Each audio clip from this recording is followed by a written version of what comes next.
के लिए जो फेरी वाला एक बड़ा क्षेत्र है, इसमें जो हर जगह पे अपना जो भी छोटा व्यवसाय है वो लगाते हैं, और वो लगाने के बाद जो भी उनकी समस्याएं है वो समस्याएं क्या क्या है, खास करके पनवेल के जो लोग हैं उनकी समस्या क्या है, मुंबई के लोग हैं उनकी समस्या क्या है, नवी मुंबई में जो काम कर रहे हैं उनकी समस्या क्या है, वो सुनने के लिए मैं 3 लोग हमारे यहाँ से हैं। तो मैं शुरू में शारदाबाई देसाई जो पनवेल से है उनको विनती करता हूँ कि वो 2 मिनट में अपनी बात रखें और पूरे इस सभा यात्रा को संबोधित करें। नमस्कार सगळ्यांना, लाल सलाम। आता खरंच आज दादांची खरंच खूप आठवण येते, ते आपल्यात आहेत, आपल्यात राहतील। कारण नेहमी खुर्चीवर बसल्यानंतर त्यांच्याकडे बघितलं की एक धडाडी येत होती आपल्याला, आणि यात्रेसाठी जे आमच्यासाठी निघालेले आहेत त्यांचे सुद्धा धन्यवाद। आणि खरंच आमच्यासाठी कोणी सर्वांना जय भीम।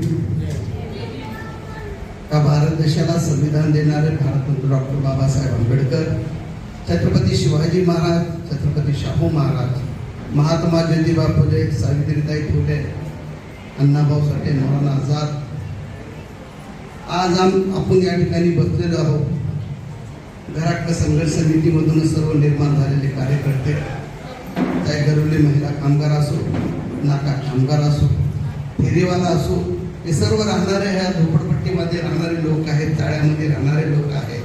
त्या घराचा प्रश्न हा मोठा प्रश्न आमच्या कैलासवासी हिरामनदादा पगार यांनी 2011 पासून सुरुवात केलेली होती।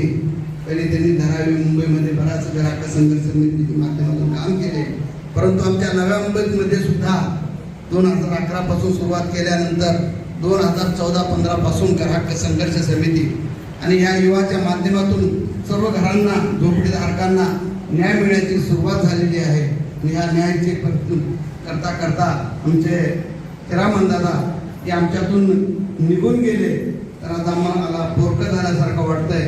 परंतु ही युवा संस्था त्या ग्राहक संघर्ष समितीला मजबूतीने साथ देईल ही अपेक्षा करतो आम्ही। आणि हिरामनदादांनी हे वाढवलेला रोपटा आहे ते एकदम चांगला होईल, आणि गोरगरीब फेरीवाले असो, गरीब कामगार असो, ऑटो रिक्षा चालवणारा असो, किंवा आपल्या जे काही असंघटित कामगार असो, त्यांना सर्व न्याय मिळवल्याशिवाय युवा संस्थासोबत ग्राहक संघर्ष समिती राहील। आपण पाहत आहोत हा नवी मुंबई महानगरपालिका ही श्रीमंत महापालिका आहे, परंतु त्या नवी महापालिकेकडे 1 इंच पण जागा स्वतःची नाही।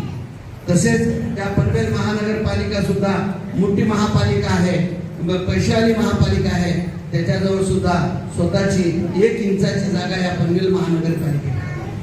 या पनवेलमध्ये आणि नवी मुंबईमध्ये जो जागा आहे तो सिडकोची जागा आहे। सिडको हा बिल्डरांचा दलाल आहे।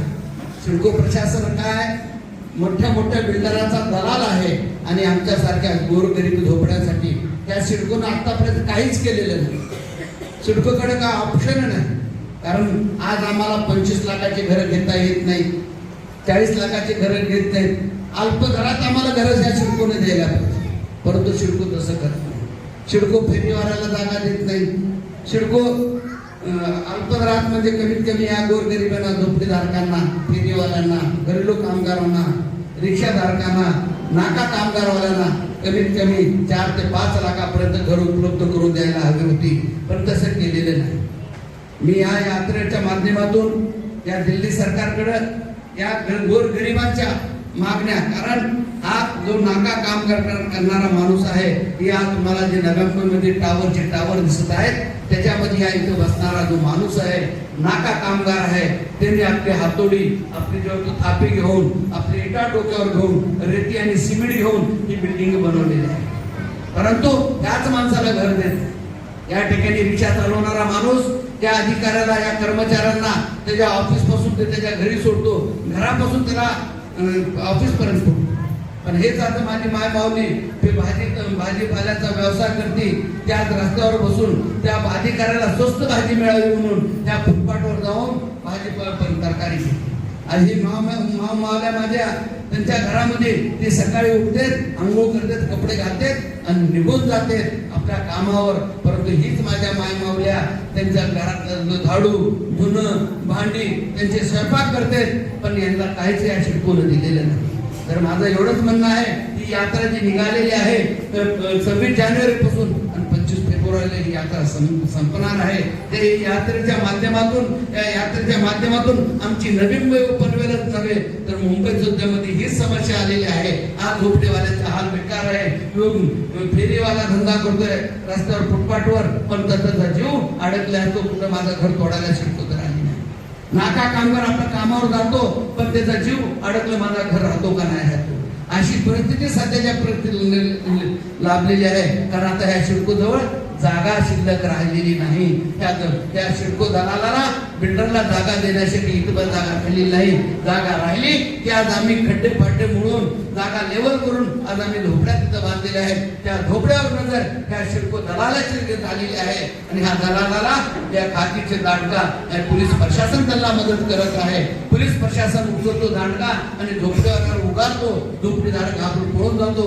मग नंतर शिडकोचा अधिकारी, महापालिका अधिकारी त्या झोपड्यावर बुलडोजर फिरवतो. आता 2000 एका बाजूला देशाचे प्रधानमंत्री टिप्पणी करून घ्या. या देशाचा प्रधानमंत्री म्हणतो की 2022 तक के लोगों को मैं घरों को घर दूंगा, ऐसा कर दूंगा जिसके अंदर नल होगा, नल में जल होगा और उसका घर प्रकाश में होगा. हे फक्त ऍडव्हर्टाइजमेंट करतोय, नुसतं लोकांना चुत्या बनवतोय. ही मोदी फिरको मोदी आहे. तरी असं खोटं बोलतोय का काय? त्याच्यानंतर महाराष्ट्राचं शासन म्हणतो की 2011 पर्यंत लोकांच्या घरांना संरक्षण देणार. कायदा काढलेला आता गेल्या वर्षी आम्ही सिडको समोर कमीत कमी 15 ते 20 दिवस होतं आंदोलन केलं. त्या आंदोलनाच्या माध्यमातून एकनाथ शिंदेनी 2011चा जो GR होता त्या GRला त्यांनी मान्यता दिली आणि 2001 पूर्वीच्या लोकांना फुकट घर आणि 2001 त्या नंतरच्या 2011 पर्यंतच्या लोकांना कमी दरात घर देण्याचं आश्वासन